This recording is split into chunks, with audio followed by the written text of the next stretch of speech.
Bueno, mientras ingresan el resto de las personas, vamos a dar inicio. Tengan todos y todas muy buenas noches. El Colegio de Ingenieros Civiles y la Asociación Costarricense de Ingeniería de Transporte les da la bienvenida a la charla virtual del día de hoy, Financiamiento y Ejecución de Proyectos de Movilidad, a cargo de el señor Federico Villalobos Carballo. Antes de presentar al panelista, recordarles que pueden colocar sus consultas en la pestaña de preguntas y respuestas que se encuentra en la parte inferior de esta aplicación. Estas serán evacuadas al finalizar la conferencia. Por otra parte, la charla está siendo grabada y será colocada en el canal de YouTube del Colegio de Ingenieros Civiles, el cual los invitamos a suscribirse. Y por último, recordarles que coloquen su nombre completo en la lista de asistencia para así poder realizarles su certificado de participación de la forma correcta. Ahora bien, voy a presentar a don Federico Villalobos Carballo. Él es economista, especialista en alianza público-privadas del programa de infraestructura de economía de mercadeo en Harvard Kennedy School de Massachusetts, Estados Unidos.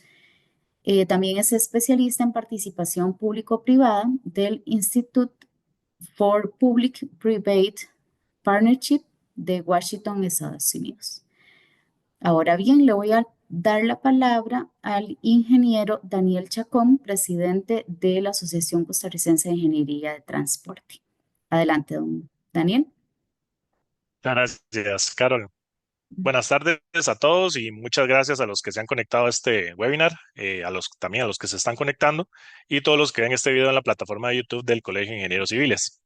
Desde la Asociación Costarricense de Ingeniería de Transporte es de nuestro profundo interés y parte de nuestros objetivos divulgar información y conocimiento técnico relacionado con la temática de movilidad, transporte y otros temas relacionados. Por lo que traemos este primer webinar del 2025 y ya estamos trabajando en la organización de más charlas sobre temas relacionados y actualizados, por lo que les invito también a seguirnos dentro de nuestro Instagram, donde vamos a darles un poco más de información. Estamos muy agradecidos también con don Federico Villalobos, un reconocido economista de Costa Rica y que nos colabora con la presentación del día de hoy. Entonces, sin más, le dejo la palabra a don Federico para que nos ayude entonces con la presentación. Perfecto, muchas gracias. Gracias, Daniel. Gracias, Carol. Bueno, y gracias a todos por acompañarnos hoy. Les voy a compartir un momentito la pantalla. Ok. Bueno, entonces el objetivo de, de esta sesión es poner sobre la mesa esquemas de financiamiento, o mejor dicho, esquemas alternativos de financiamiento y ejecución para proyectos de movilidad. Y cuando decimos proyectos de movilidad, eh, quisiera hacerlo lo más amplio posible, es decir, pensar más allá de la carretera, ¿verdad? O sea, la carretera es uno de los temas que veremos, pero al mismo tiempo pensar en otro tipo de infraestructuras o servicios de infraestructura que vamos a ver ahora. Y partir de alguna premisa, de algunas premisas, ¿verdad? La primera es que, como vemos aquí en el título de la conferencia, hablamos de alianzas público-privadas. Esto no se trata de determinar o de poner sobre la mesa que un modelo es superior al otro. Como vamos a ver, la aplicación de un modelo depende de las características del proyecto. Entonces, esto no se trata de un modelo de ejecución o de financiamiento versus el otro, ¿verdad? Sino es cuándo aplicarlo. Ok, algunos de los mitos que tenemos típicamente, y hay más, ¿verdad? Y cambian de país a país. De hecho, uno se va encontrando diferentes enfoques.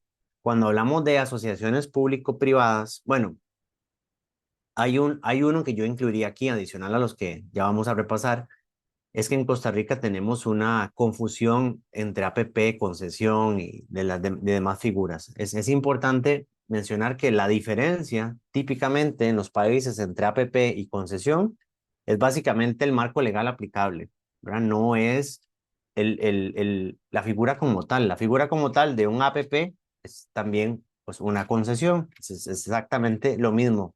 Cambia, en algunos países tienen marcos legales distintos, ¿verdad? Uno, concesiones y luego de APP, pero la figura es la misma. De hecho, solo en Europa hacen una diferenciación. Le dicen APP son aquellas pagadas por el Estado y concesión son las pagadas principalmente por el usuario. Eso ahorita lo vamos a ver. Algunos mitos en torno a las asociaciones público-privadas o esquemas alternativos. El primero es, decimos que se aplican porque no hay dinero. Eso es un error. Eh, Vamos a ver ahora por qué. De hecho, hay países ricos que aplican APPs. Un ejemplo, Arabia Saudita es uno de los países que más activamente aplica el modelo de alianza público-privada, a pesar de los recursos con los que cuenta, ¿verdad? Porque aquí hablamos de eficiencia y no de llenar necesariamente espacios fiscales. Pensamos también que son un atajo en tiempo. Yo creo que ustedes lo conocen mejor que yo. Los atajos en temas de preparación de proyectos no existen. De hecho, el atajo suele ser el camino más largo y tenemos múltiples ejemplos de este tipo, ¿verdad? Yo siempre digo en la preparación, y ahorita lo repetiré probablemente, siempre que preparamos un proyecto y lo planteamos, sobre todo aquellos proyectos de carácter público, eh, los técnicos dicen, bueno, esto va a tomar X cantidad de meses o N cantidad de meses, pero siempre hay alguien en una esquina de la mesa que dice, no, eso se puede hacer en un mes, en dos, y con temas o con tiempos irreales, y al final de cuentas terminan dando el traste con el proyecto, ¿verdad? Y no lo vemos en años. En algunos países se dice es que la APP es una simple forma de diluir en el tiempo los pagos que se le hacen a los contratistas. No es cierto. ¿Qué es privatización? Tampoco. Y tampoco es cierto que siempre es mucho más cara una APP que la obra pública tradicional. Ya vamos a ver por qué. Otro que voy a meter por aquí es un constructor no es un concesionario, no es el mismo, no es la misma especie, por decirlo así. Podrían estar dentro del mismo esquema o el mismo paraguas de un grupo empresarial, pero no son lo mismo, ¿verdad? Son dos cosas diferentes.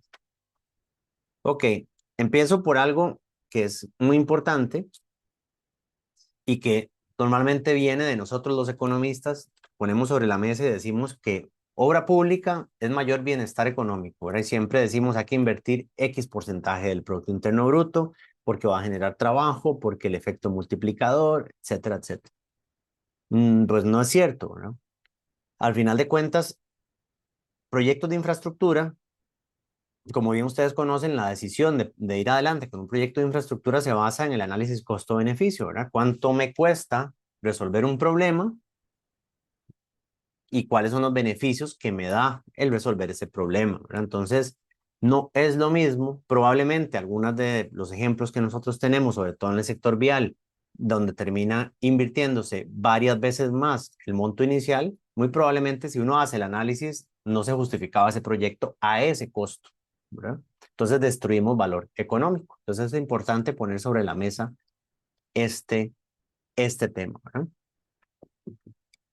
Y vivimos adicionalmente en un círculo vicioso, ¿no? Que de nuevo ustedes conocerán. ¿Y cuál es ese círculo vicioso?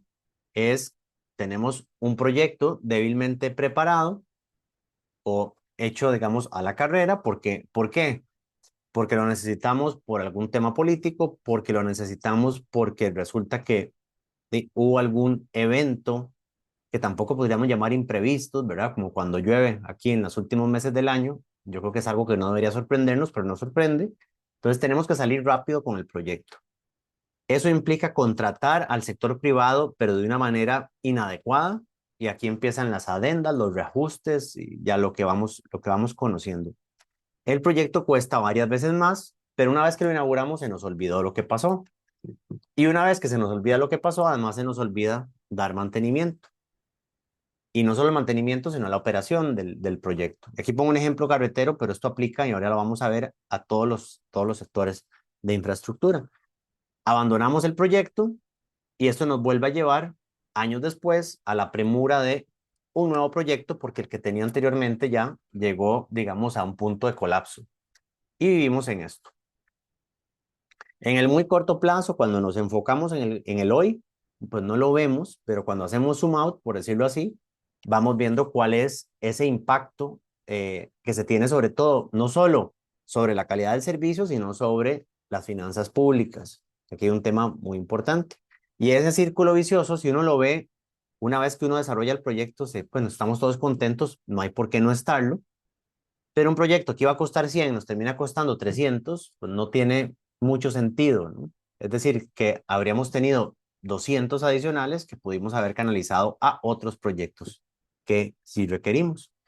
Y decíamos anteriormente que los proyectos de APP o el esquema de APP se utiliza solo cuando no hay dinero. Eso es lo que hemos aprendido nosotros a ejecutar, lo cual no es cierto.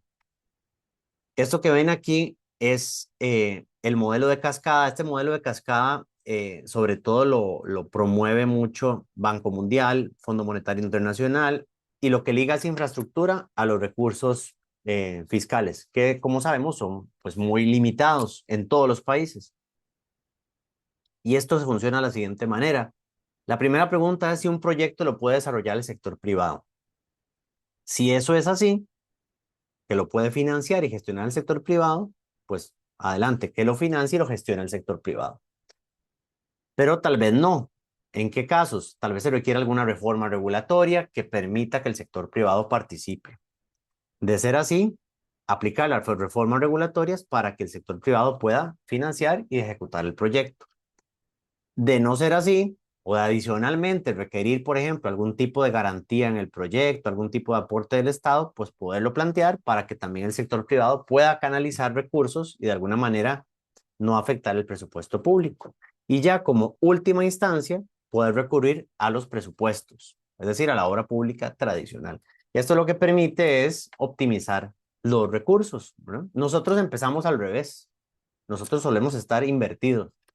Gastamos, o mejor dicho, para corregirme, invertimos todo lo que podemos, independientemente que sean proyectos que pudo haber hecho el sector privado, y luego vamos al revés, viendo cómo es que el sector privado puede apoyarnos ahora que no tenemos recursos. Eso, además de un mal uso del espacio fiscal, implica que esos proyectos que daríamos por APP se harían a un costo mucho mayor.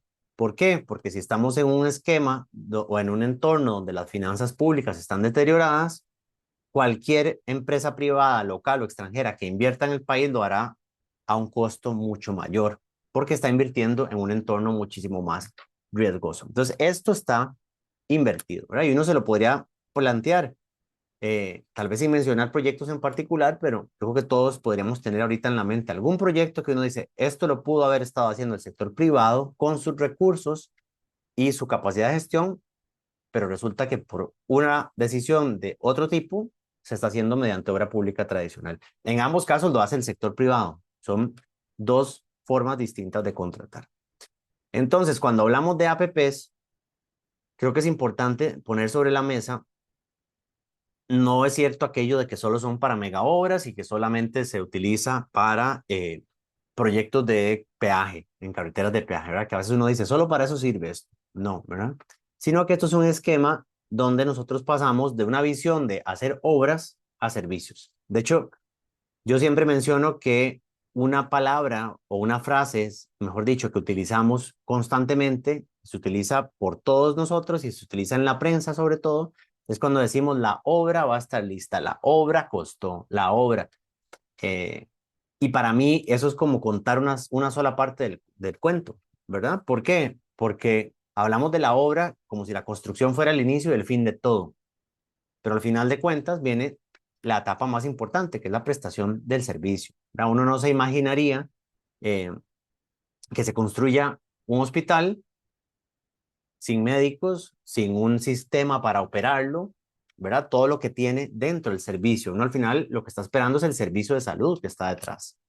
Lo mismo en una escuela, en una planta de energía, pero cuando nos vamos a transporte, solemos olvidar esto, ¿verdad? Pensamos que hacer una carretera es simplemente hacer la carretera y ya, que empiecen a pasar los carros para siempre, que hacer un ferrocarril es lo mismo, es comprar rieles y equipo rodante, que hacer un cable, bueno, nosotros no tenemos todavía, pero que es comprar el equipo, hacer las torres y listo. Y no, ¿verdad? Lo que es más importante es la prestación del servicio que viene posteriormente. Entonces, tal vez un dato que es muy importante, y esto varía de proyecto a proyecto, varía dependiendo de la forma en la que se gestiona y la forma en que se diseña, pero típicamente lo que uno ha visto en proyectos es que el valor de la operación y mantenimiento expresado en valor presente es cuando menos igual a la inversión inicial, ¿verdad? Entonces uno se puede preguntar, ejemplos, proyectos como Circunvalación Norte, muy importante, más de 200 millones de dólares, quiere decir que en los próximos años, pues, o nació desfinanciado porque no tenemos los recursos necesarios para su operación y mantenimiento. Eso nos va a salir caro algún día, ¿verdad? En varios frentes, ¿verdad? Entonces, es algo que solemos olvidar, que no genera pues ningún rédito y que creo también que viéndolo desde la perspectiva, pensándolo desde la perspectiva empresarial y de los profesionales, creo que es muy importante también pensar cuáles son las oportunidades que existen para profesionales y empresas del sector privado en estos esquemas de operación y mantenimiento. Porque a veces decimos, no, no, olvidémonos de operación y mantenimiento porque mi negocio es construir. Y eso pensamos todos. Pero al final de cuentas, digamos que se está dejando de lado toda esa otra línea de negocio y líneas de oportunidades que podrían haber para profesionales y empresas, que es todo lo que tiene que ver con la prestación del servicio que viene posteriormente, que de hecho es un negocio muchísimo más continuo en el tiempo que la misma construcción. Entonces, cuando pensamos en obra pública tradicional, creo que esto ya lo mencionamos ahorita, pero lo hago muy, muy rápido, es que, número uno, dejamos de lado la operación y mantenimiento.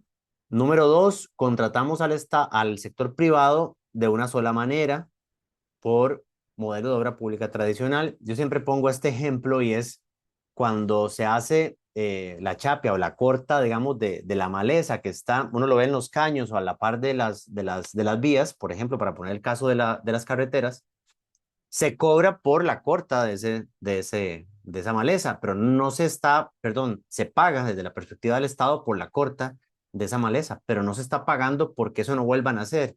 Estoy haciendo exactamente lo mismo, pero son dos esquemas totalmente diferentes. En el primero existe más bien un desincentivo a resolver el problema, porque el incentivo que está es a que eso vuelvan a hacer para que yo lo vuelva a cortar y me vuelvan a pagar y ahí sigo, ¿verdad? Y esto puede aplicar en cualquier otra línea de costo de la operación y mantenimiento de un proyecto, que es diferente que si a mí me están pagando porque el resultado sea permanente en el tiempo. Y luego el uso de los recursos públicos. Aquí yo digo que existe un sesgo regulatorio a favor de la obra pública tradicional y en contra del APP o como queramos verlo. Cuando yo quiero hacer un APP, y me parece que está muy bien que sea así, me piden estudios de factibilidad completos y actualizados, estructuración, justificación técnica por medio de valor por dinero de que ese es el mejor esquema para implementar el proyecto, de que es el más eficiente. Eso está muy bien, pero del lado de la obra pública tradicional a uno no le piden nada de eso. O sea, sí le piden estudios, pero no le piden justificar el modelo, ¿verdad? Nadie me dice justifique por qué X proyecto se está haciendo con endeudamiento público. ¿Por qué? ¿Verdad? Sino que simplemente porque hay dinero y hay que hacerlo, pero no hay una justificación detrás. En cambio, si usted va a hacer el proyecto a través de un esquema alternativo, sí se le pide la justificación, ¿verdad? Entonces, esos son elementos que están ahí sobre la mesa. Algún tipo de figuras tradicionales de obra pública tradicional, ¿verdad? Porque esto es lo que llamamos nosotros, que la gente en la calle le llama, lo hizo el Estado, ¿verdad? Como ustedes saben mejor que yo, no es el Estado, sino que es el sector privado contratado de la manera tradicional. Algunos esquemas tradicionales, construcción simple, diseño-construcción, el llave en mano es un es un esquema tradicional. ¿Por qué no es considerado APP? Porque el financiamiento está ligado exclusivamente a la construcción. Es decir, yo pacto con el sector privado, que el sector privado diseñe y construye y yo le pago la totalidad del proyecto al final, una vez que empieza a operar, pero hasta ahí, no sigue, digamos, en el ciclo de vida del proyecto. Entonces, esto no es considerado formalmente un APP. Y cuando digo formalmente un APP, sobre todo pueden referenciarse con la guía de APPs que utiliza la banca multilateral, que es la guía CP3P o de la certificación CP3P, que establece, digamos, este tipo de esquemas, ¿verdad? De cómo se divide APP versus obra pública tradicional. Y los contratos tradicionales de mantenimiento, ¿verdad? Esos tampoco entran dentro de lo que es un APP. ¿Qué tampoco es un APP? Ya que estamos nosotros en Costa Rica, no es un APP las titularizaciones que ha habido. Las titularizaciones son esquemas de financiamiento para obra pública tradicional, ¿verdad? Siempre que uno vea esquemas, aunque haya dinero privado, no necesariamente es APP. Uno tiene que preguntarse, ¿el dinero que está poniendo el sector privado está en riesgo? ¿Está ligado a la prestación del servicio? ¿O es simplemente un financiamiento que se le paga sí o sí? Uno tiene que preguntarse ese tipo de cosas. Y dentro de la utilización de este tipo de recursos, ¿verdad? De obra pública tradicional, se nos olvidan ciertas cosas, ¿verdad? Lo que ya hemos hablado, la operación y mantenimiento no está considerada. Uno también debería preguntarse si el sector público, en ese caso, tiene la capacidad de gestionar el proyecto de una mejor manera. Un buen ejemplo y esto pues podría ser aplicable a cualquier otro sector, pero pongo algunos ejemplos que son como muy fáciles de visualizar. Ejemplo, capacidad de gestión es un aeropuerto. En un aeropuerto, una bueno, hay varios, digamos, líneas de negocio, pero hay dos partes muy importantes. Una es que tenga la capacidad de atraer nuevas líneas aéreas o nuevos destinos que quieran conectarse con el país. ¿Por qué? Porque eso me genera más ingresos. Y número dos, que tenga además la capacidad de generar ingresos comerciales, todas las tiendas que uno ve dentro y demás. Porque eso es importante, no solo porque le genera ingresos al aeropuerto, sino porque entonces reduce las necesidades de recurso público que habría que inyectarle al proyecto y además reduce la necesidad de cobro de impuesto al usuario que utiliza el aeropuerto. Entonces ahí lo que estamos viendo es cómo la capacidad de gestión del sector privado en ese caso permite generar más ingresos para mitigar la otra parte. Gestión de riesgos, esto es algo que también es, digamos, es un intangible, es muy etéreo para la gente entender por qué el tema de gestión de riesgos, y de hecho es lo que está detrás de la implementación de un APP, es poder gestionar los riesgos del proyecto, atrasos, sobrecostos, eh, toda la gestión durante el ciclo de vida, eh, y bueno, finalmente también podrá ser muy APP o podrá ser muy obra pública tradicional que alguien va a tener que pagar por el proyecto. Y esto es algo que vamos a ver ahora más adelante. ¿Qué tan importante es el tipo de ingreso? ¿Verdad? Entonces, eh, eso cómo es que me explica que el proyecto sea o no sea viable para la implementación de un modelo. Entonces pasamos a la alianza público-privada, asociación público-privada. En nuestro país sería concesión, pero estamos hablando exactamente de los mismos modelos. Si ustedes leen la ley de concesiones, permite esquemas pagados por el Estado, esquemas pagados por el usuario, una combinación de ambos para diseño, construcción, operación, mantenimiento o diseño, construcción y mantenimiento sin la operación. Es decir, permite hacer APPs de todo tipo, ¿verdad? Entonces, nada más para que tengamos en cuenta que cuando hablamos de APPs el concepto y lo que se diferencia entre países es normalmente el nombre de la legislación que está detrás. Los participantes, tenemos al Estado, dueño siempre de la infraestructura. La empresa APP o concesionario es la empresa que tiene el conocimiento del sector y que además va a aportar recursos en riesgo, ¿verdad? Cuando uno ve APPs que están con garantías por todo lado, ya muere, digamos, todo lo que es el, digamos, la ventaja de hacer un modelo de esta naturaleza. Por eso tiene que estar en riesgo para que tenga sentido.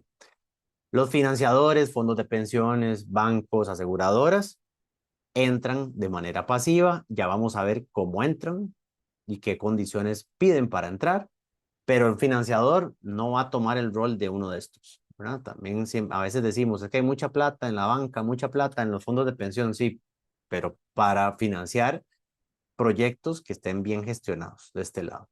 Recordemos que los financiadores representan a sus acreedores o a sus ahorrantes. Entonces, no, cuando uno ahorra en un banco o cuando uno pone su dinero en una pensión, no está pensando que se lo van a ir a jugar como si fuera ruleta, ¿verdad? Sino que lo van a gestionar de una manera adecuada. Entonces, ellos entran con ciertas condiciones. Y los fiduciarios son clave, muy importantes, pero sobre todo, digamos, para la gestión financiera. Algo típico, si ustedes se imaginan cualquier proyecto de transporte que implique cobrarle al usuario, por ejemplo, los financiadores le van a exigir a la empresa APP o concesionario que establezca un fideicomiso en el cual entren todos los ingresos para que ese fiduciario luego reparta los ingresos de acuerdo a lo que está establecido. ¿Para qué se usa eso? Para que el financiador se garantice de que la empresa no se va a estar pagando dividendos antes de pagarles a ellos las obligaciones correspondientes. Entonces, el fideicomiso es una figura importantísima, pero ninguno de estas cajitas, digamos que va a suplantar a la otra. Lo mucho que podríamos hacer aquí es quitamos la empresa APP, pero eso nos lleva a un modelo de obra pública tradicional, ¿verdad? Pero aquí ninguno suplanta al otro. Un fiduciario no puede hacer de concesionario, un financiador no puede hacer de concesionario, ni ningún otro va a tomar el rol del Estado. Aquí cada uno está en lo suyo. Los proyectos de este tipo, ¿verdad? Y por eso hablamos de movilidad, pueden aplicarse para proyectos nuevos, para proyectos existentes, donde pague el Estado, donde pague el usuario, donde haya un mix de pagos de ambos, donde pueda ser con riesgo de demanda. Ejemplo, una carretera. Ejemplo, digamos, si hablamos de movilidad, un cable, ¿verdad? Un teleférico puede tener riesgo de demanda, pero podría también haber por disponibilidad. ¿Cuáles son por disponibilidad? Si hablamos, por ejemplo, de infraestructura peatonal, estaría más ligada a disponibilidad. Probablemente podría tener un componente pequeñito de demanda para incentivar el uso. Ferrocarriles de pasajeros, ¿verdad? Cuando hablamos de carga es diferente, pero cuando hablamos de pasajeros, habría una parte importante que sea por pagos del Estado. Eso no elimina el uso de la figura APP, ¿verdad? Esto es algo muy importante. ¿Quién paga? No es lo que determina si algo es APP o no. Eso es totalmente aparte. Lo que determina si algo es APP o no es las responsabilidades y riesgos que asume el sector privado. Y los tipos de APP, estos sí son APP, son estos, ¿verdad? Y obviamente aquí uno puede derivar muchísimas matices, ¿verdad? Y decir, bueno, aquí hay unos que pueden tener un determinado elemento, otros no. Pero en términos grandes, tenemos el APP integral. Este es donde yo, como concesionario, financio, diseño, construyo, opero y mantengo el proyecto. Vemos una diferencia aquí, que es que no existe la operación en algunos proyectos. Cuando hablamos de operación, sobre todo en esta nomenclatura, que de nuevo los dirijo a la guía de certificación APP de la banca multilateral, que es la de acceso público, que es la que establece estas definiciones. Cuando escribimos la O, es cuando el sector público desea retener la prestación del servicio, ¿verdad? Por ejemplo, eh, no sé, hablemos de estaciones de policía, por poner algo, yo sé que no tiene que ver con movilidad, pero para poner un ejemplo, o una escuela. El servicio lo va a seguir brindando el sector público, pero lo que se le da al sector privado es la responsabilidad sobre la infraestructura que está asociada a la prestación de ese servicio. Entonces, esa es la diferencia entre operar y no operar, es decir, la prestación del servicio. Y la monetización, que no es otra cosa más que reciclaje o optimización de activos, que nosotros lo tenemos incorporado en nuestro marco legal, que eso es cuando se le cede al sector privado un proyecto que ya existe y que eh, de alguna manera el sector privado puede operar de una mejor forma y entonces el sector privado le reconoce al sector público un pago inicial o periódico por ese derecho. Entonces, por eso es que estoy monetizando el, el activo. Estos alcances cambian de proyecto a proyecto y vean que aquí cuando estamos definiendo los tipos de APP no estamos diciendo en ningún momento que sea pagada por el usuario o no. Cualquiera de estos, bueno, la monetización sí es pagada por el usuario por su propia definición, pero en estas dos podría ser pagada por usuario, por estado o una combinación de ambas. Ahí no habría ningún problema. Ok, temas de preparación. La preparación es clave y aquí es donde vamos a ver cuáles son las piezas que están detrás del financiamiento de proyectos de este tipo. Les pongo un ejemplo y esto es un ejemplo porque obviamente cambia pues, de proyecto a proyecto, pero tal vez para tener una idea de lo que es el marco legal nuestro, ¿verdad? Para el desarrollo de proyectos. Cuando hablamos de gobiernos locales, no necesariamente le aplica esto, ¿verdad? O de instituciones autónomas. ¿Por qué? Porque esto es lo que está, digamos, en los procesos. Bueno, vamos a ver. les debería aplicar independientemente de si se pide o no, porque esto es la buena práctica.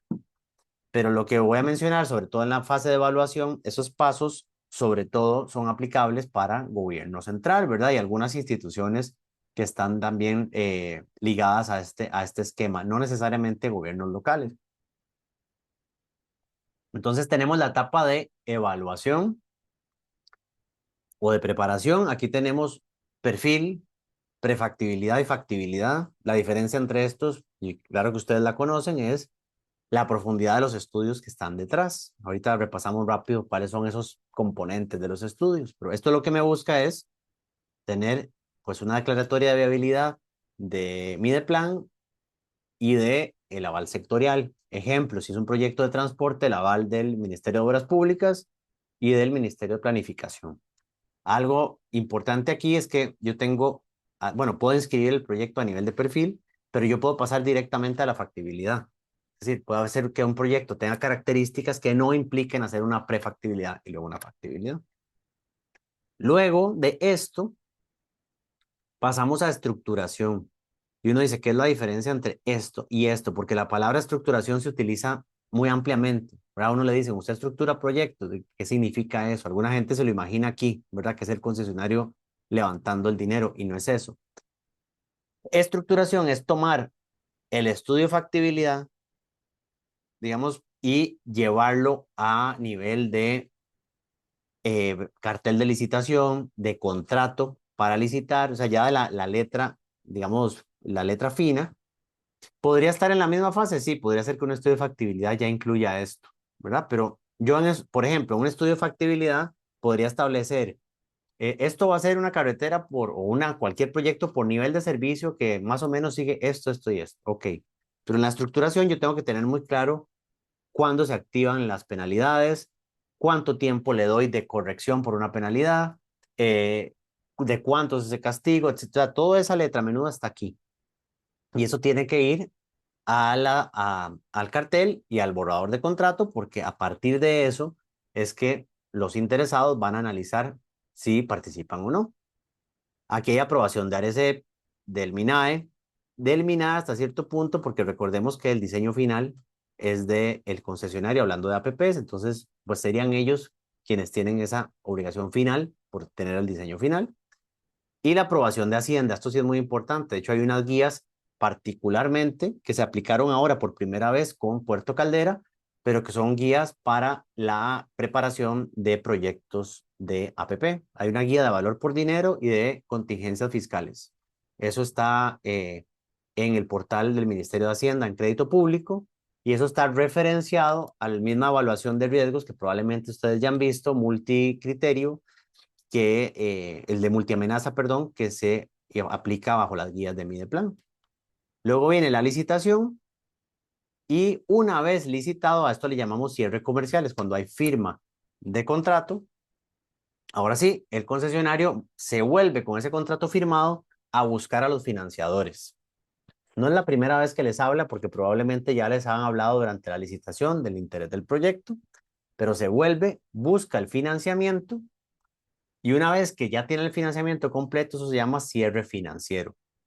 Y con el cierre financiero empieza ya la etapa de construcción y posteriormente de operación.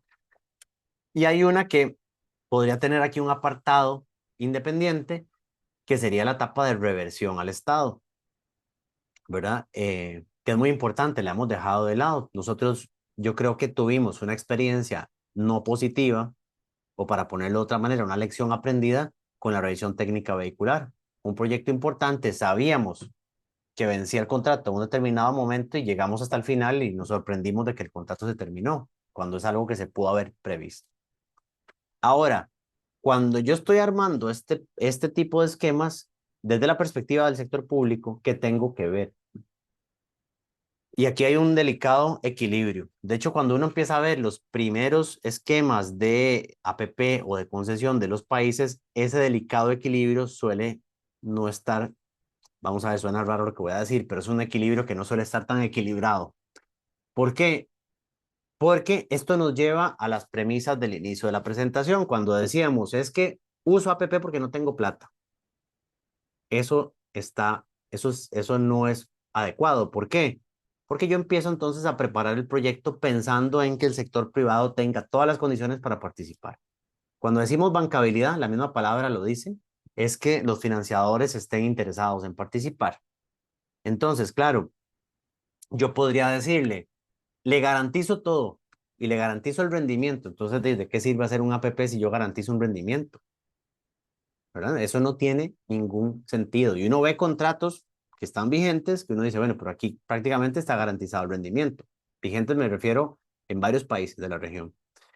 Eso no tiene sentido. De hecho, hay hoy no nos da tiempo hoy de ver eso, pero hubo una carretera en la República Dominicana que terminó siendo recomprada por el sector público, porque claro, desde la perspectiva del sector privado, muy buen negocio, la carretera de muy buenas condiciones técnicas, pero le estaba costando demasiado dinero a los usuarios y al Estado. ¿Por qué? Porque se pensó de esta manera, totalmente inclinada a favor del sector privado. Y cuando hablamos de valor por dinero es lo siguiente. Aquí se ve en pequeñito, pero para que lo tengan en cuenta, costo base, cuando decimos costo base, es en valor presente el costo de ciclo de vida del proyecto, tanto diseño, construcción como operación y mantenimiento. Comparamos el modelo de obra pública tradicional, que es lo que llamaríamos comparador del sector público, versus el modelo APP. Vean que en esta comparación no estamos incluyendo de que si hay cobro de peajes, tarifas o lo que sea, no estamos poniendo eso, sino que estamos comparando un modelo con otro. El costo base, ¿podría haber diferencias? Tal vez, digamos, si el sector privado innova, que sea más eficiente, pero típicamente uno no supone eso, ¿verdad? Uno simplemente parte de de los siguientes otros componentes, que es, ok, sector público, el financiamiento es más barato. Eso es, eso es así, ¿verdad? Es más barato para el Estado endeudarse que lo que nos costaría el rendimiento a pagarle a un concesionario. Eso es definitivo. Entonces, es más caro el financiamiento privado que el financiamiento público. Ahora bien, si yo hago el esquema a través de obra pública tradicional, todos los riesgos del proyecto en valor presente son míos del Estado, ¿verdad? Pero si lo hago a través de un esquema de APP, aunque lo pague yo como Estado, buena parte de esos riesgos se reducen. Entonces, cuando yo comparo el costo agregado de ambos modelos y tengo un resultado en el cual el valor total del APP en valor presente es menor que el valor total de la obra pública tradicional, es donde yo tengo valor por dinero, ¿verdad? Es en estos casos donde tengo valor por dinero. Claro que es un método complejo de estimar, claro que es un método que está sujeto a las tasas de descuento, a las probabilidades que yo incluya de la materialización de un riesgo, etcétera. Pero me da ya una visión de por qué aplicar un modelo o no, ¿verdad? Y esto es algo que deberíamos hacer. Yo soy de la idea de que esto no debería hacerse para APP, sino que para todos. Cualquier proyecto sobre tantos millones debería entrar en este análisis. Pero es importante esto y decir no caer en esto. ¿Por qué? Porque si yo caigo en esto, en que tiro todo a favor de, eh, digamos, de generar condiciones al sector privado, es como que yo diga, bueno, vamos a hacer un APP, pero todos los riesgos los sigo reteniendo yo. Si fuese así, ya yo no genero valor por dinero porque es más costoso y todos los riesgos los sigo asumiendo como Estado. Entonces no tiene sentido. Componentes, sin entrar en detalles, esto implica una combinación de estudios legales, técnicos, socioambientales, financieros. Y es un va y viene, ¿verdad? Es un análisis iterativo que nos permite llegar hacia un resultado. Y este análisis tiene que ir de la mano, digamos, con la realidad de mercado. Aquí es donde se tiene que hablar con los potenciales financiadores, porque yo puedo imaginarme el proyecto que quiera, bellísimo, pero si a la hora de llevarlo a licitación no hay financiadores interesados, nadie se va a presentar, ¿verdad? Nadie se va a presentar. Entonces es importante esto. ¿Esto implica una inversión? Sí, claro que implica una inversión, pero no hacerlo implica tener problemas a la hora de ejecutar el proyecto.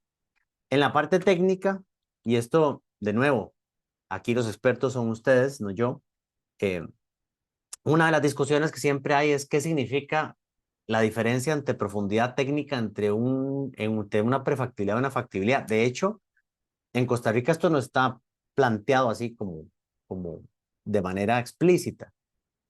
En esto, digamos que esto es los niveles que ustedes deben conocer de estimación de costos de la ACE, es donde se establece a qué nivel de profundidad hago yo como Estado en mi fase de preparación, es decir, aquí los estudios, ¿verdad? Entonces, siendo nivel 5, vamos a ponerlo más sencillo, a nivel 1, que es prácticamente un proyecto ejecutivo de diseño final. Esto ha sido una discusión en la mayor parte de los países. ¿Por qué? Bueno, Panamá ya lo tiene establecido en APPs, solicita más o menos un nivel 3. ¿Por qué no se hace todo? Porque si yo como Estado llego hasta nivel 1, van a pasar dos cosas. Voy a incurrir en un costo altísimo en la preparación, en recursos financieros y en tiempo, porque hacer un diseño final, pues evidentemente implica eso. Y número dos, eh, la transferencia de riesgos va a ser muy difícil, porque usted va a llegar a una licitación, le va a decir a un concesionario, toma, ahí está el diseño final y ustedes saben lo que termina pasando. Lo que termina pasando es que en la ejecución y en la operación, todo va a ser responsabilidad del Estado porque usted me dijo cómo, usted me dijo que esto era así y pues yo no tengo espacio para hacer mi propio diseño y asumir mis riesgos. Entonces, este es un tema que yo creo que es importante y que me parece que en Costa Rica debería estar todavía más claro, ¿verdad? ¿Cuál es ese nivel de profundidad técnica? Porque en la mayor parte de los países donde ha habido esta discusión, esto se ve desde la perspectiva, sobre todo de quienes dan los avales técnicos, y uno entiende que se viene de una tradición de obra pública tradicional. Entonces, cuando llega un proyecto con este nivel, lo que dicen es está incompleto. Usted no puede licitar eso, usted tiene que tener diseño final. No puedo tener diseño final, ¿verdad? No puedo. Es como cuando se va a licitar un APP de cualquier tipo y no le dicen, pero ¿qué? ¿Cómo va a ser? ¿Y de cuánto es el área? ¿Y de cuánto? Es que eso no se puede definir. No puede establecer lineamientos técnicos y requerimientos técnicos. Eso sí, porque no puede ser a la libre. Pero el diseño final debe ser desarrollado por el sector privado. Y al final lo que yo busco en la preparación es, recordemos, transferir riesgos a través del contrato y llega el concesionario a establecer un vehículo de propósito especial, pongámoslo en el caso Tico, ¿verdad? Para ponerlo muy simple. La gente a veces dice, no, es Global Vía, era Autopistas del Sol. No, Autopistas del Sol es siempre el vehículo de propósito especial. Que ha cambiado de dueños es otra cosa, pero Autopistas del Sol, Sociedad Anónima, ha sido el vehículo siempre. Que va cambiando de dueños es otra historia. Entonces, el sector privado establece este vehículo y a través de subcontratos también vuelve a transferir riesgos. Recordemos que al inicio les decía que un concesionario no es un constructor, y es que son dos especies diferentes. De hecho, el concesionario está acá y subcontrata empresas constructoras y luego puede subcontratar empresas para operación y mantenimiento. Aquí hay dos temas importantes. Uno, cuando hablamos de APP, no implica que esto deja sin trabajo a las empresas locales, porque yo creo que esto ha pasado y todos lo sabemos, aunque no se dice, pero se sabe, que oposición a proyectos de APP en algunos casos han venido de mismos contratistas que se ven amenazados por la llegada de otra empresa. No necesariamente porque normalmente ellos buscan una subcontratación. Recordemos, el concesionario se queda en el largo plazo, el constructor construye y se va. Entonces son dos totalmente diferentes, ¿verdad? Entonces son dos especies distintas. Hay constructores que sí tienen una participación aquí, pero que se salen al par de años, a los 3, 4, 5 años. Pero no es su vocación operar. De hecho, eh, la lógica es diferente. Un concesionario está pensando en cómo optimizo el proyecto para que cuando el servicio esté mejor, entonces yo pueda tener más utilidades siendo más eficiente. El constructor no necesariamente. ¿Por qué? Porque para un constructor más es mejor, porque evidentemente es más negocio. Para el concesionario no necesariamente, porque lo que busca es optimizar, ¿verdad? El, el servicio. Y siempre que uno piensa en APP, o al menos cuando yo pienso en APP, me imagino esto, ¿verdad?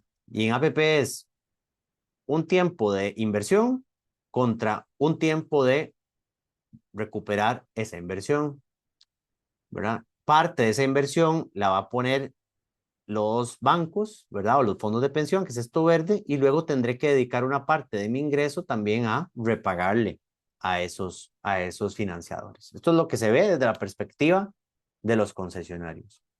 Y dependiendo del tipo de infraestructura, y aquí sí podemos entrar en algunos tipos de sectores, esto va siendo distinto. Esto que ustedes ven aquí es contractualización de flujo de caja versus sensibilidad ciclo económico. Suena más difícil de lo que es. Contractualización de flujo de caja, es decir, yo como concesionario tengo la capacidad de que mientras cumpla me pagan. Sensibilidad a ciclo económico es eh, si hay una caída en la actividad económica del país, me termina impactando. Entonces pongamos el ejemplo extremo, telecomunicaciones. Lo que tienen las empresas de telecomunicaciones es un derecho de operación, ¿verdad? Para utilizar el espectro, pero nada más, no es que una empresa dice, no, como yo tengo todo operando, alguien me paga, no, la empresa tiene que ir a vender servicios para poder recuperar y hacer su negocio. Y además, si se viene una bajada en el ciclo, digamos, económico, se suele reducir esto. Carreteras de peaje, lo mismo, ¿verdad? No necesariamente si yo cumplo y tengo la carretera bellísima, me van a pagar. ¿Por qué? Porque dependo de la demanda. Y además, si se viene una caída en la actividad económica, se me reduce, ¿verdad? El ingreso. Si me voy para acá, es diferente. Ejemplo, una escuela, ¿verdad? Una escuela no está sujeta necesariamente al ciclo económico, igual que los hospitales. Y si yo soy el concesionario, digo, mientras yo cumpla y dé los indicadores, me van a pagar. Lo mismo con carreteras que no tienen riesgo de demanda. Mientras yo cumpla, voy a recibir el pago. Y no estoy entonces sujeto a los ciclos económicos porque no dependo de la actividad y la cantidad de vehículos. Esto mismo pasa, digamos, en transporte masivo o en transporte público, ¿verdad? Un ferrocarril. ¿Por qué? Porque una buena parte me la va a pagar el Estado si yo cumplo, porque yo no puedo asumir como concesionario todo el riesgo de demanda. Como ustedes sabrán, yo no puedo gestionar si el tren va a estar integrado con otros tipos de transporte, etcétera. Y entonces eso me hace estar, sí, sujeto al ciclo económico, sí, pero no totalmente, ¿verdad? Porque no todo mi ingreso está ligado a esto. Entonces siempre es importante poner sobre la mesa esto. Yo pensaría, por ejemplo, infraestructura peatonal, pero como la que decimos de verdad, no solo aceras, sino puentes peatonales grandes que conecten puntos importantes de la ciudad. Eso estaría más como por acá, ¿verdad? Porque uno diría, de, no es que le voy a cobrar, yo podría establecerle un pago por personas que lo usen, pero eso es complicado, pero sí podría, digamos, decir, bueno, yo le voy a pagar por disponibilidad, es decir, mientras eso cumple indicadores, yo le pago, pero le dejo una parte sujeta, digamos, a alguna generación de ingreso comercial o por el estilo, entonces lo ubico por acá. Entonces, siempre que uno piensa en proyectos y como lo piensan los financiadores es qué tanto se me va a mover el ingreso y qué tipo de ingreso voy a recibir, ¿verdad? Entonces, lo que decíamos ahora, por ejemplo, eh, carreteras de pago por disponibilidad, y aquí podríamos poner infraestructura peatonal, ferrocarriles de pasajeros que tienen pagos por disponibilidad, no están ligados a demanda, sino están ligados al cumplimiento de indicadores. Aquí que yo tengo disponibilidad del servicio, me pagan si está disponible el servicio, me pagan o me castigan dependiendo del cumplimiento de indicadores, ¿verdad? Cuando ya me paso a esquemas más ligados a usuarios, ¿verdad? O el componente, ver que esto podría tener, cuando yo hablo de ferrocarriles, podría tener una combinación de pago por disponibilidad y también de cobro al usuario, ¿verdad? Entonces, siempre que uno piense en un proyecto con modelos alternativos, todo lo que hemos hablado, pero digamos hay dos elementos clave. Pensar en el ingreso.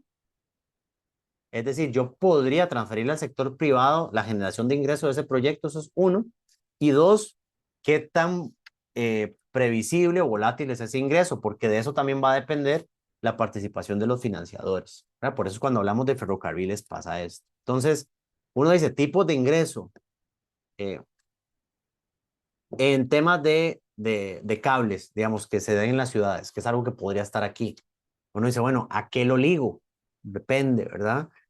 Y por eso es importante tener buenos estudios de demanda iniciales. Pero ¿qué digo? ¿Será que esto es autosostenible con solo el pago de usuarios o requiero también incorporar algún tipo de pago por disponibilidad? Y no solo eso, podría ser algún tipo de garantía de ingresos. Lo mismo en ferrocarriles de pasajeros. Ahora, ¿eso que haya participación del Estado en presupuesto es malo? No, no es malo en el tanto generemos valor por dinero, que es lo que vimos anteriormente, ¿verdad? Esto también es algo importante a quitarse de la mente, porque sobre todo nos pasa en los ministerios de finanzas de todos los países, es como, si me trae APP, no me pida que ponga ni un 5. Eso no es cierto y eso es imposible, ¿verdad? Y uno es interesante porque para participación en proyectos como estos, que sí se requerirían recurso público, hay todo un debate que si vale la pena, que si no vale la pena, pero uno también dice, y no es nada en contra de ese modelo de transporte, pero ¿cuál es el medio de transporte más subsidiado? Es la carretera, ¿verdad? Y ahí, no, ahí nadie dice que se está pagando el 100% con recursos del Estado, ahí no importa, pero es un tema cultural por superar. Infraestructura peatonal, por eso digo, no es solo infraestructura de cruzar ahí una calle, ¿verdad? Porque uno se lo piensa en la ciudad, sobre todo en el área metropolitana, uno dice, hay tantos puntos que podrían conectarse eh, relevantes, uno dice, de Tibás a Santo Domingo se puede conectar, obviamente son megapuentes que se harían, ¿verdad? Pero es más barato que puentes de carreteras, de La Uruca a Romoser, de Romoser a Escazú, o sea, se podrían hacer algunas conexiones interesantes, de Tibás a Barrio México. Em, hay varios puntos que podrían ser interesantes conectarlo, y uno dice, bueno, aquí ¿cuál sería el tipo de ingreso? Muy probablemente tendría que haber pagos por disponibilidad en vez de pagar de una, porque aquí nos interesa que haya buena operación, seguridad, iluminación de primera, eh, y además se podría generar algún tipo de ingreso comercial que se le añada a ese tipo de proyectos. Y bueno, las carreteras, ¿verdad? En las carreteras ya aquí sí hay dos tipos de ingresos, podría ser peajes y podrían ser también pagos por disponibilidad. Ejemplo, peaje, bueno, están las carreteras de peaje, que yo creo que ahí más tendría que ser un paso a peaje sin barrera. Yo insisto en que la resistencia está más en parar a pagar que en pagar. Y luego, rutas que sean clave para el país, pero que posiblemente tal vez no tengan, no sean susceptibles de pago o que no tengan algunas condiciones para pago. Imaginémonos la ruta 2 Cerro de la Muerte. Uno dice, esa ruta es clave para tanto para la producción, pero también para los servicios turísticos de toda esa zona hasta Pérez Celedón. Y sería interesante tener un contrato de largo plazo que garantice que esa ruta esté abierta y en buenas condiciones. Entonces, contratar al sector privado de manera distinta, pero hay que pensar en los ingresos. Entonces, algo muy importante es siempre que pensamos en APP, pensemos en los ingresos y cómo esto termina impactando, ¿verdad? Para ver de qué manera el modelo podría aplicarse o no.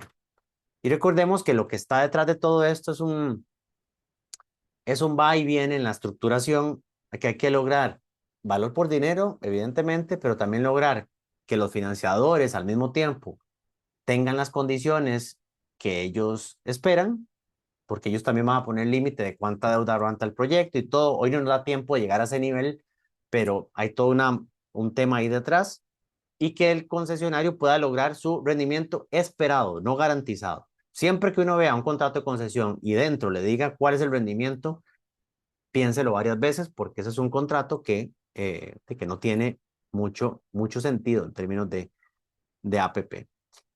Y algo importante es la participación de la banca multilateral de desarrollo, ¿verdad?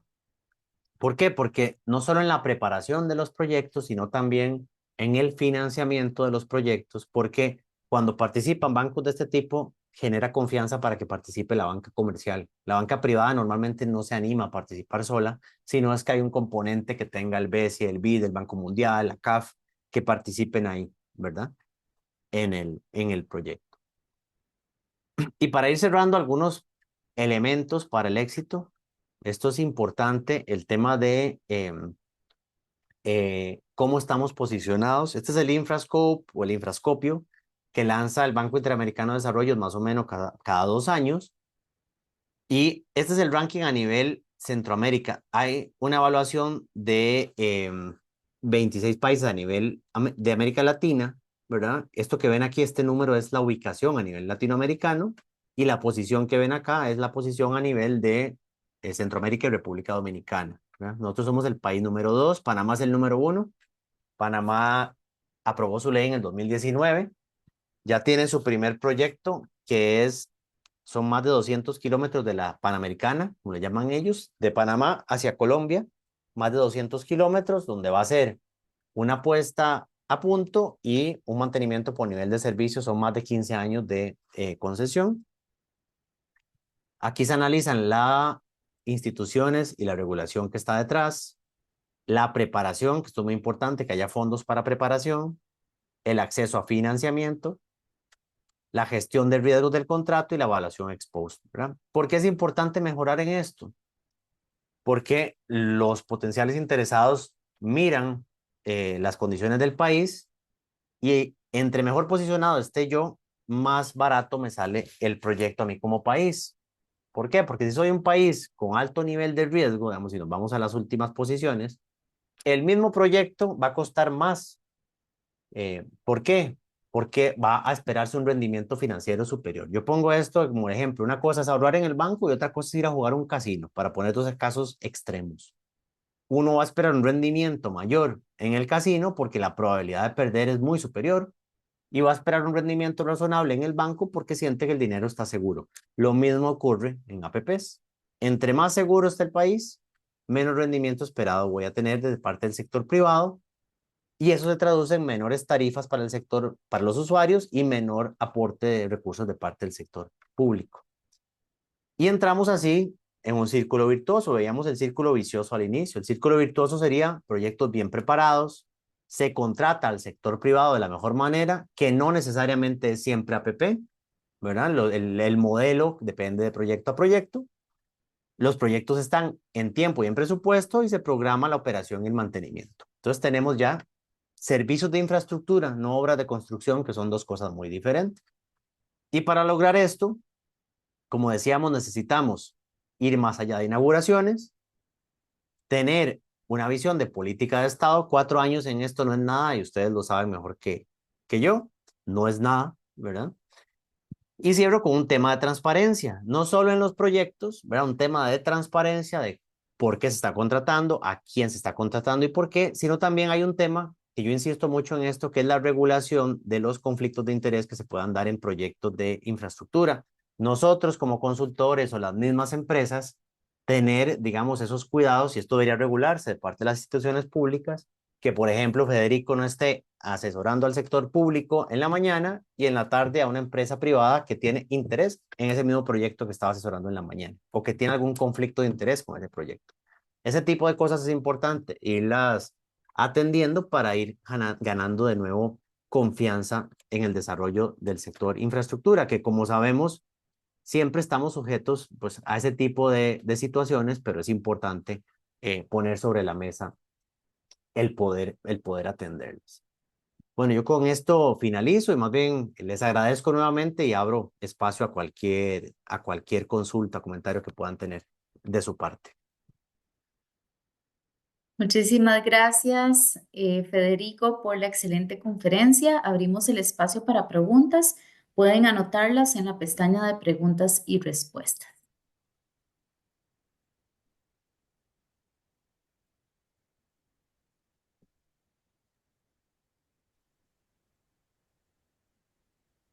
Tal vez, Federico, Ajá. mientras nos hacen tal vez alguna pregunta escrita, me Ujú, gustaría saber cuál es tu opinión con respecto al Consejo Nacional de Concesiones acá en Costa Rica, ujú, sabiendo que, como vos lo decís, el tema de la empresa privada, de tratar de aprovechar su expertise y a través de ujú, estos instrumentos, y viendo también que las posiciones que tenemos con respecto a las instituciones, y respecto a esa confianza que hay sobre esta reglamentación que hay en Costa Rica, estamos en la posición 13 de 26, según lo que nos ajá, mostrabas.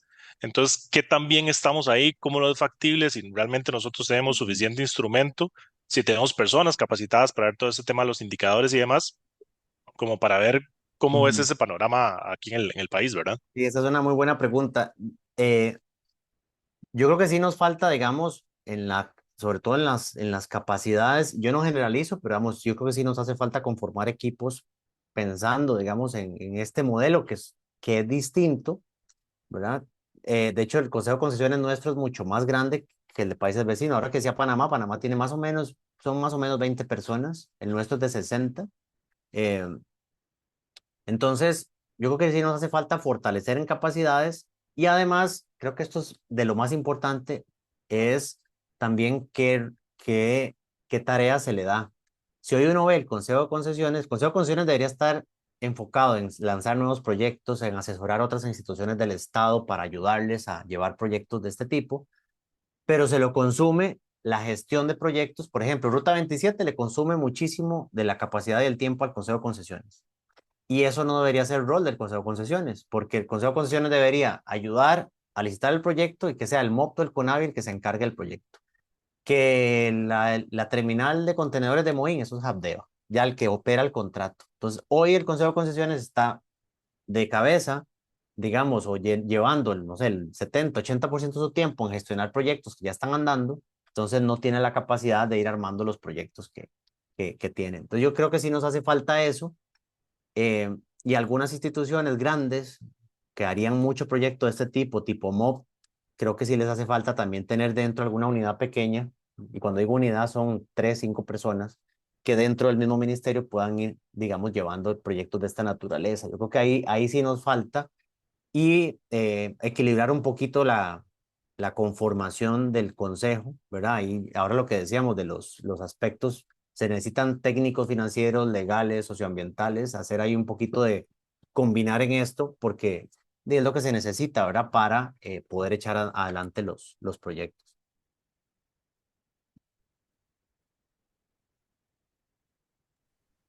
Sí, muchísimas gracias.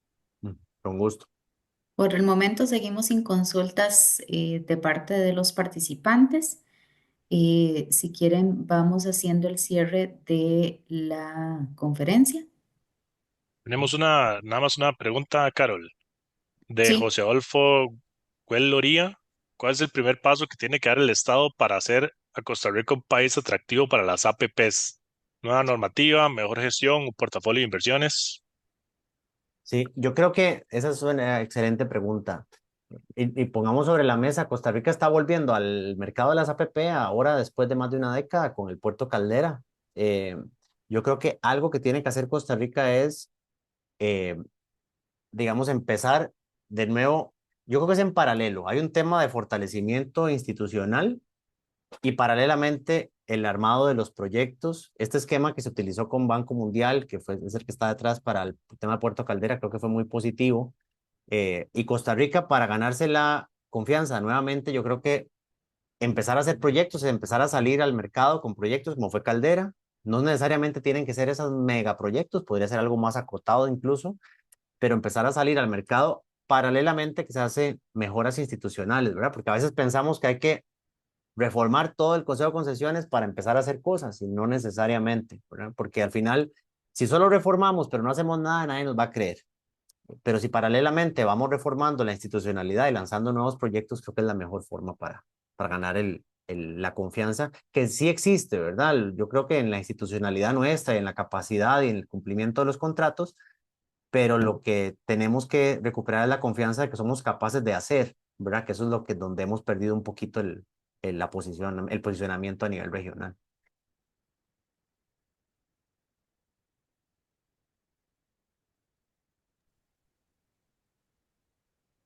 Esa era la única consulta que teníamos por acá. Si ya no hay consultas, entonces vamos a dar por finalizada la conferencia. Voy a pasarles una pequeña encuesta para que por favor la llenen antes de salirse de la aplicación. Y no sé si don Daniel o don Federico desean dar unas palabras de cierre. Bueno, de mi parte, muchísimas gracias y ha sido pues un gusto compartir de estos temas con ustedes, que son la comunidad técnica, que finalmente son los que soportan el desarrollo de los proyectos de principal forma en el país. Así que muchísimas gracias por la invitación. Y de parte mía y de la Asociación Costarricense de Ingeniería de Transportes, te agradecemos mucho, Federico, por el espacio, por la charla tan buena que nos diste sobre este tema tan interesante. Y pues muchísimas gracias y más bien muchas gracias a todos los que también atendieron al webinar. Muchas gracias, buenas noches. Buenas noches a todos y recordarles que la charla queda en el canal de YouTube por si desean volver a verla o compartirla con otra persona. Listo, buenas noches a todos. Gracias.